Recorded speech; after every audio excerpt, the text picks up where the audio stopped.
Bonjour. La politique, ce n'est pas seulement des chiffres, des statistiques, des pourcentages, des raisonnements ou même des ambitions. C'est aussi et surtout comment vivent les gens. Or, il y a une question qui me touche profondément, c'est celle des personnes âgées, nos anciens, qui vivent à la fois parmi nous et si peu parmi nous.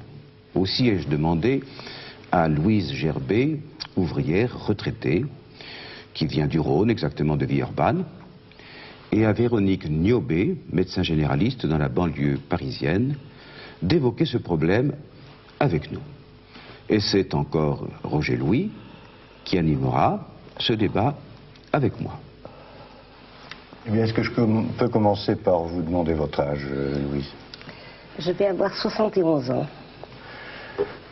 Vous avez travaillé toute votre vie? J'ai travaillé toute ma vie. À l'âge de 13 ans, j'ai commencé à travailler.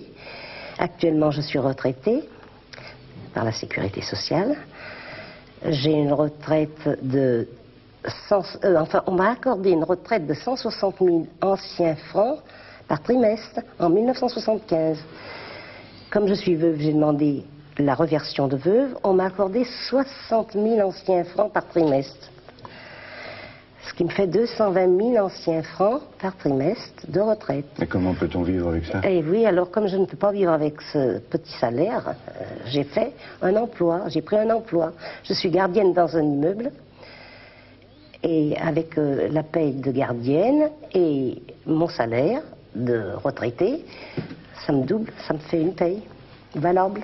Vous ne pourriez pas vivre décemment sans continuer à travailler? Sans travailler, je ne pourrais pas vivre. Ce ne serait pas possible. Ce serait impensable. Mais enfin, quand même depuis 7 ans, je crois que le gouvernement dit qu'il a accordé pas mal de moyens supplémentaires, non? Oui, quelques petites augmentations de 2%, 3% tous les ans. 6,5% cette année. Enfin, tous les ans, il y a une petite majoration. Mais de toute façon, ça ne fait pas des grosses sommes, tout ça. Puis il y a aussi le petit impôt qu'on fait payer sur les retraites. Oui, le prélèvement. Le prélèvement. Alors, tout ça, c'est pas bien. Ça ne fait pas des grosses retraites non plus. C'est bien dur à vivre. Et puis, ce serait bien mieux si on donnait, en augmentant d'abord les retraites et ensuite en donnant une retraite mensuellement au lieu de la donner trimestriellement. Ce serait plus favorable pour les petits retraités. Mais quelles sont vos préoccupations maintenant à l'âge que vous avez atteint Dans ma foi, une préoccupation, c'est d'abord de conserver une bonne santé pour pouvoir continuer mon emploi. Et puis, de voir autour de moi mes enfants en pleine santé aussi, mes petits-enfants également. Et surtout, de ne pas les voir pliants au chômage et aux maisons intérimaires, comme depuis 2-3 ans, ça s'est passé chez nous. C'est-à-dire que vous estimez que... Le travail pour les jeunes, puis ouais. Moi, si je pouvais être payé un peu plus par la sécurité sociale, par ma retraite, eh bien, ma foi, je laisserais facilement ma place à une autre personne. François Mitterrand, quand le gouvernement dit nous avons fait un effort considérable pour améliorer le sort des gens âgés, est-ce qu'on peut aller plus loin? Est-ce que, sans démagogie, et est-ce que c'est compatible avec les possibilités économiques? Je ne dis pas qu'on n'ait rien fait. Je pense qu'on n'a pas fait assez, et lorsqu'on m'oppose que cela n'est pas compatible avec les moyens de la France, je dis que ce n'est pas exact. Bien entendu, si l'on veut pouvoir répondre aux besoins des personnes âgées, il faut changer de politique, comme dans beaucoup d'autres domaines. Et c'est la politique que je préconise, l'autre politique qui tente à relancer l'économie, et surtout à mettre tout ce que l'on peut mettre dans la lutte contre le chômage, qui nous permettra d'y arriver. Mais puisque vous avez parlé de problèmes précis, je voudrais tout de suite y répondre, sans m'attarder plus qu'il ne faut justement dans les chiffres que je dénonçais tout à l'heure. Car le problème des personnes âgées, c'est aussi, vous le savez bien, un problème de dignité. Vous avez parlé de la pension de réversion. Je pense qu'il faudrait que par étapes successives, mais rapides, on puisse passer de la pension de réversion de 50% à 60%. Bien sûr. Ce serait déjà pour beaucoup de gens qui n'ont pas grand-chose, je crois que vous en êtes un exemple, un moyen de s'en tirer mieux. Vous avez aussi parlé du prélèvement sur la retraite, 1% sur le régime général et 2% sur les régimes complémentaires.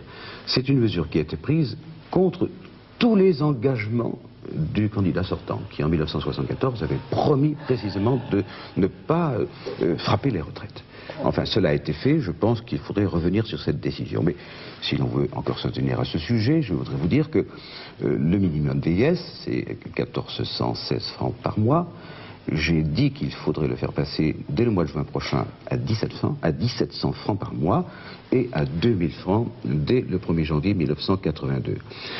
Vous savez, tout cela, le chiffre actuel ne représente que 53,5% du SMIC. 53,5%.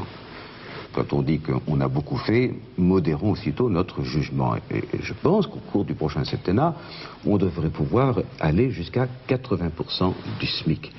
Puis il y a d'autres problèmes, bien entendu. Il y a la revalorisation des rentes viagères. Il y a surtout, je parlais de dignité tout à l'heure, au fond, l'idée que l'on se fait de la façon dont devraient vivre ou pourraient vivre les personnes âgées dans notre société. On bâtit des maisons de retraite, moi je l'ai fait à Château-Chinon, là où je suis maire. Je crois que j'ai bien fait, car il faut bien penser aux personnes valides, aux personnes invalides qui trouvent un toit et qui peuvent s'organiser dans de bonnes conditions. Mais il vaudrait mieux sans doute que les personnes âgées puissent vivre chez elles, dans les maisons qu'elles aiment, dans leur environnement, auprès de leur voisinage. Mais pour cela, naturellement, c'est pas possible s'il n'y a pas les aides ménagères, les aides soignantes, s'il n'y a pas des personnes, des travailleurs sociaux qui iront à domicile et qui pourront s'occuper de la santé, des soins, du ménage, de tas de choses qui feront que la personne âgée se sentira au fond bien avec nous et se sentira, comment dirais-je, dans la dernière partie de sa vie, entourée d'affection et de soins. C'est sur ce point que je me permettrai d'insister, parce que augmenter les allocations, c'est bien, c'est nécessaire. Pensez à la dignité des personnes âgées qui ont accompli leur vie, qui ont servi la société et qui ont souvent des enfants, c'est votre cas, et des petits-enfants dont il faut assurer l'avenir. Je crois que c'est leur rendre justice, tout simplement. Véronique, vous êtes en tant que médecin amené à avoir une vision peut-être plus globale dans la banlieue parisienne, là où vous travaillez, non, de ce problème? Oui, je travaille dans la région parisienne et je suis surtout amenée à voir des gens qui sont âgés mais qui sont malades. Et je voudrais dire que ce sont des gens qui ont travaillé beaucoup dans leur vie, dans des conditions souvent difficiles, et ce sont ceux-là souvent qui sont le plus touchés par la maladie. Et ce n'est pas souvent avec... Louise a l'avantage d'être en bonne santé, elle arrive à vivre avec ce qu'elle gagne. Or les gens que je vois sont souvent des gens qui non seulement ont déjà peu pour vivre, mais qui en plus sont des gens qui sont malades et qui sont isolés par leur maladie et par le fait aussi qu'ils ont des revenus très peu importants. Mais est-ce que le problème se pose exclusivement en termes financiers?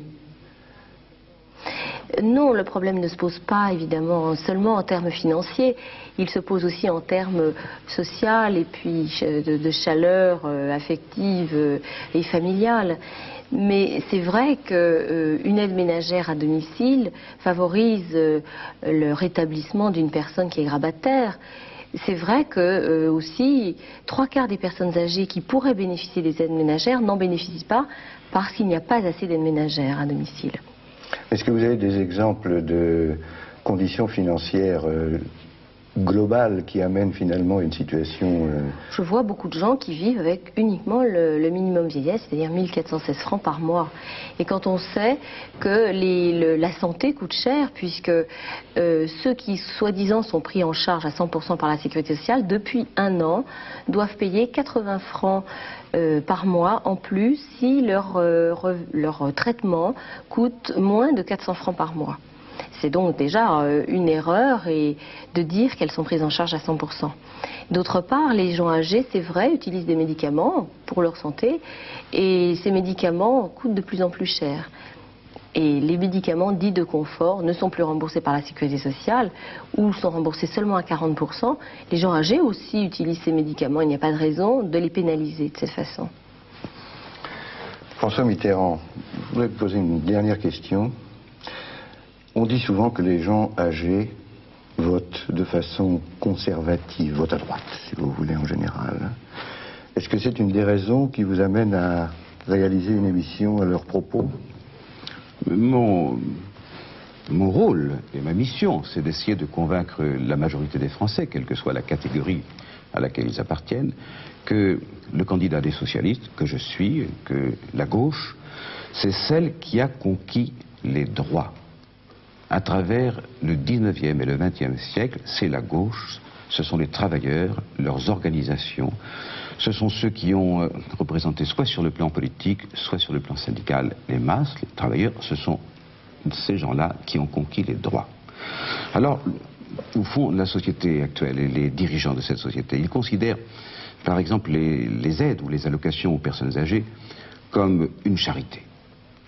Et moi, je veux, reprenant la grande histoire de la gauche, je veux en faire un droit, un véritable droit. Le droit des personnes âgées à vivre dans notre société, je l'ai dit tout à l'heure, non seulement avec des allocations correctes, des moyens de vivre corrects, mais aussi dans une certaine ambiance de solidarité nationale. Et j'y tiens beaucoup parce que j'entends souvent dire, ici et là, ce sont des bruits qui rasent les murs, que, en effet, les personnes âgées votent à droite parce qu'elles craignent que la gauche, que les socialistes leur enlèvent les pauvres acquis de leur vie, ce qui a été le résultat de leur travail. C'est odieux d'entendre cela, car j'entends, pendant les 7 années qui viennent, consacrer l'essentiel de ma tâche à rendre justice aux Françaises et aux Français qui vivent difficilement, alors qu'ils méritent davantage, à ceux qui produisent, à ceux qui travaillent, à ceux qui, à la fin de leur vie, ayant produit et travaillé, se trouvent dans une situation diminuée. Ça, c'est la justice, c'est le droit dont j'ai parlé, et c'est mon devoir que de veiller à ces choses.